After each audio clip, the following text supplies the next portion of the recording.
नमस्कार शेतकरी बंधूंनो, आज आपण या व्हिडिओमध्ये पाहणार आहोत की बऱ्याच शेतकऱ्यांना आणखीन पूर्वसंमती मिळालेली नाही. त्यांचे अर्ज तसेच डॉक्युमेंट अपलोड केलेले आहेत, परंतु पूर्वसंमती मिळालेली नाही. तर प्रशासनाकडून काय आपल्याला उत्तरे मिळतात याची आपण या ठिकाणी चर्चा करणार आहोत. तर पूर्वसंमती कधी मिळू शकते याची पण चर्चा करणार आहोत. तसेच पूर्वसंमतीला काही अडचणी आहेत का पूर्वसंमती देण्यासाठी शासनाला, याची पण आपण या व्हिडिओमध्ये सविस्तर चर्चा करणार आहोत.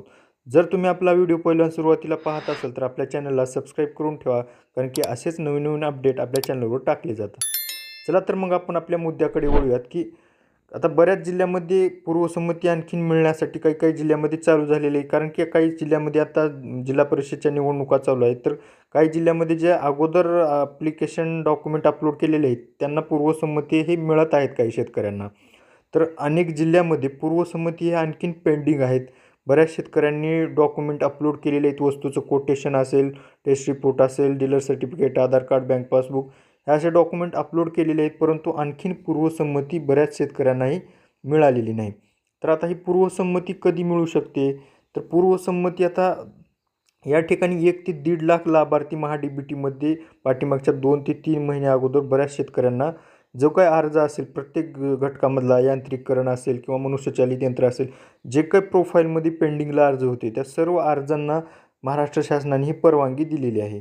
तर आता ही परवानगी दिल्यानंतर बरेच शेतकऱ्यांना आणखीन अर्ज मिळालेले नाहीत, म्हणजे पूर्वसंमत्या मिळालेल्या नाहीत. तर अगोदर जे काही शेतकऱ्यांनी अर्ज डॉक्युमेंट अपलोड करून पूर्वसंमत्या देऊन वस्तू घेऊन घरी घेऊन त्यांची डॉक्युमेंटची तपासणी झालेली आहे, अशा शेतकऱ्यांचीच अनुदान आणखीन पेंडिंगमध्ये आहेत. आणखीन त्यांच्या अकाउंटवर अनुदान हे मिळालेलं नाही. तर असे अनेक हजारो शेतकरी त्या ठिकाणी बिना अनुदान मिळाले नसल्यामुळे त्यांची मोका तपासणी वगैरे झालेली आहे, पण त्यांचे अनुदान आणखीन पेंडिंगमध्ये प्रोफाईलला दाखवत आहे. तर हे अनुदान त्या शेतकऱ्यांना कधी मिळू शकते? तर ते अनुदान आणखीन महाराष्ट्र शासनाकडे तेवढ्या प्रमाणात निधी महा-डी-बी-टी फार्मर या योजनेसाठी निधी उपलब्ध करून दिलेला नाही. तर ते अगोदरचे शेतकरी त्यांचे अनुदान हे पेंडिंगमध्ये आहे. तर शासनाने या कारणामुळे आणखीन पेंडिंगमध्ये ठेवलेलं आहे की अगोदरचे अनुदान पडलेले नाही. तर यामुळे दिलेल्या शेतकऱ्यांना पूर्वसंमती दिल्यानंतर त्यांनी वस्तू खरेदी केल्यानंतर मोका तपासणी करून आणखीन ते शेतकरीही अडकून राहू नये, यामुळे आणखीन काही दिवस हे शासनाने पूर्वसंमती देण्याचे थांबवलेले आहे. असे वेगवेगळ्या अधिकाऱ्यांच्या माध्यमातून आपल्याला त्या ठिकाणी अशी उत्तरे मिळत आहेत. तर काही अधिकाऱ्याचे सांगणं आहे की आणखीन निवडणूक चालू असल्यामुळे त्या निवडणुकी चालू असल्याच्या कारणामुळे या ठिकाणी पूर्वसंमती देण्यासाठी वेळ लागत आहे, असं आणखीन बरेच अधिकाऱ्याच्या सांगण्यातून येत आहे. तर या ठिकाणी योजनेला निधी उपलब्ध कमी असल्याच्या कारणामुळे या ठिकाणी पूर्वसंमतीला उशीर होत आहे, असं पण अधिकारी काही सांगत आहेत. परंतु असे अनेक शेतकरी पेंडिंगला आहेत, प्रतीक्षा यादीमध्ये आहेत की त्यांना वस्तू घेऊनही आणखीन अनुदान 1-1, 2-2 महिने झाले आणखीन अनुदान पेंडिंगमध्येच आहे. तर आता नवीन शेतकरी अर्ज करून त्यांना पूर्वसंमती दिल्यानंतर शेतकरी वस्तू खरेदी करतात. वस्तू खरेदी केल्यानंतर बिल अपलोड करतात. ते अपलोड झाल्यानंतर जे काही कृषी अधिकारी असतात त्यांना मोका तपासणीसाठी येऊन त्या वस्तूची पडताळणी करून त्यांचे डॉक्युमेंट सबमिट करून ते अनुदान त्यांच्या नावावर टाकण्यासाठी ते डॉक्युमेंट पेंडिंगमध्ये अनुदान टाकत असतात यादीमध्ये. आणि ज्यावेळेस निधी उपलब्ध होईल महाराष्ट्र शासनाचा, त्यावेळेस त्या शेतकऱ्यांना अनुदान त्यांच्या खात्यामध्ये क्रेडिट केलं जातं.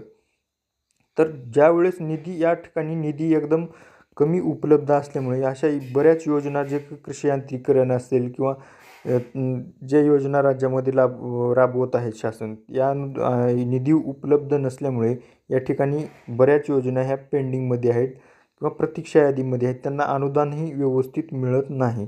या कारणामुळे पुढचे लाभार्थी निवडण्याची प्रक्रियासुद्धा एकदम थंडावल्यासारखी, म्हणजे पूर्वसंमत्या येत नाही. ज्या वेगवेगळ्या योजना आहेत, जशा अण्णासाहेब पाटील आर्थिक विकास महामंडळ योजना असेल त्या ठिकाणी LOI देत नाहीत किंवा जे काही व्यवसायासाठी कर्ज असते त्या ठिकाणी परवानगी दिली जात नाही. अशा बऱ्याच योजना या ठिकाणी प्रतीक्षा यादीमध्ये आहे.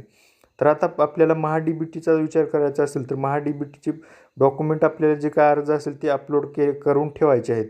आता बऱ्याच शेतकऱ्यांचे अर्ज डिलीट होणार होते म्हणून पुन्हा एकदा मेसेज आले होता. त्या ठिकाणी त्यावेळेस पण आपण व्हिडिओ बनवून सांगितलेलं होतं की शेतकऱ्यांनी लवकरात लवकर डॉक्युमेंट अपलोड करून घ्या. ते अपलोड डॉक्युमेंट झाल्यानंतर पूर्वसंमतीचा हा पुढचा टप्पा असतो. ते पूर्वसंमतीचे येण्याची आपण प्रतीक्षा आपल्याला वाट पाहावी लागेल. आता ही वाट पाहिल्यानंतर आपल्याला त्या ठिकाणी पूर्वसंमती मिळाल्याच्या नंतर आपण वस्तू खरेदी करून घेऊ शकतो.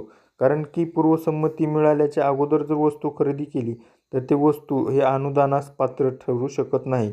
यामुळे आपण ती वस्तू अगोदर घेणं हे चुकीचं ठरू शकतं. त्यामुळे थोडीफार वेळ बघूनच आपण त्या वस्तूची खरेदी करणं महत्त्वाचं आहे.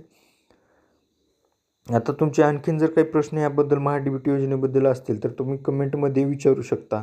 तसेच ही माहिती थोडीही आवडली असेल किंवा महत्त्वाची वाटली असेल तर आपल्या चॅनलला सबस्क्राईब करून ठेवा व समोर आलेल्या बेल आयकॉनला ऑन करून ठेवा, जेणेकरून नोटिफिकेशनच्या माध्यमातून व्हिडिओची माहिती तुमच्यापर्यंत पोहोचत राहील.